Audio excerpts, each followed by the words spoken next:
Hey, everybody. Welcome to Locked on Lakers on YouTube. Brian Kamenetzky, Andy Kamenetzky. Busy day in El Segundo on Friday. The Lakers introducing a bunch of their new free agent signings, Trevor Ariza, Dwight Howard, Malik Monk, and so on. And then right there at the end of the day, Andy, bam, they throw in the news a contract extension for Frank Vogel. Terms not disclosed, but the important thing is he will not go into this season as a lame duck coach. We talked about this on Friday's episode of the podcast. This is a big deal. Yeah, I mean, it is the rare positive Friday news dump that you see. Usually you reserve this sort of stuff for the things that you hope your base, whether fan base, whether political base, whatever. Right, they don't want to see it. Yeah, you just hope they don't notice it. This was actually a positive news dump. I think it's also, if I'm being perfectly honest, the result of the pressure campaign we created through Friday's podcast, because we had gotten no indication, Brian, that this was even coming. And then Mark Stein, who, longtime NBA writer, has a Substack that everybody should be subscribing to, as plugged in as anybody in the league.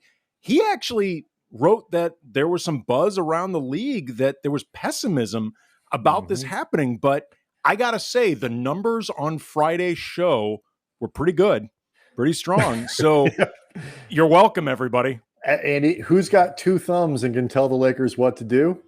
This guy.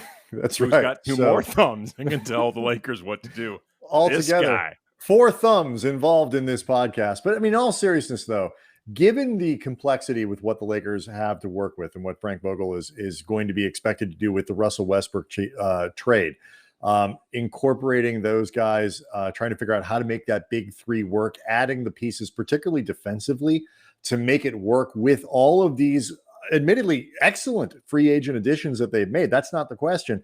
There's still a lot of work left to do there. And with all of the pressure that comes with this job and all of the additional pressure now that comes with going all in by having traded for Westbrook, the idea that you would send Frank Vogel in to this season as a lame duck, where a slow start or whatever it might be could really undercut his ability to do his job well and really undercut your season. It would have been a mistake. Both of us expected that the Lakers would get this done and just kind of wondered when it would happen. It turned out the answer was Friday, and it is good news. Yeah, plus it's also, beyond all the pragmatic reasons that you would want Frank Vogel to have this extension in hand going into this season, it's what he deserves.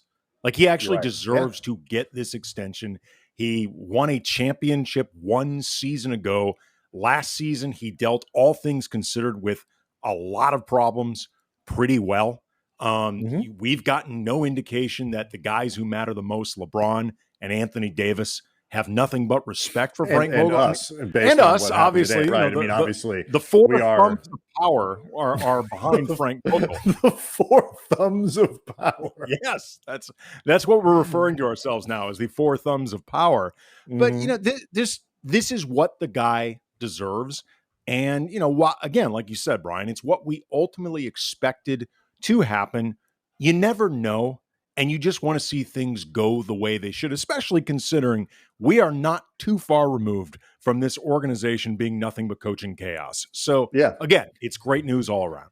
Right. So this was over. People are still thinking about the Russell Westbrook trade. They like it. They don't like it. They've got questions, whatever it is. Obviously, so much that is still to be determined based on, on that deal. We're not even in training camp yet, obviously. But it has been, whether you like the deal or dislike the deal, what the Lakers have done in the wake of it to try to form a team that makes some sense around their big three. They had a very productive week in free agency. We've talked about it on the podcast, and they finish it with a bit of housekeeping that seems sort of perfunctory, but is actually really, really important. So obviously we'll talk a little bit more about this on Monday's show going into next week. And as the team really is starting to take shape. It's an exciting time for Lakers fans, because this can be a heck of a fun team to watch. We'll see everybody next time. Locked on Lakers on YouTube. Make sure you subscribe.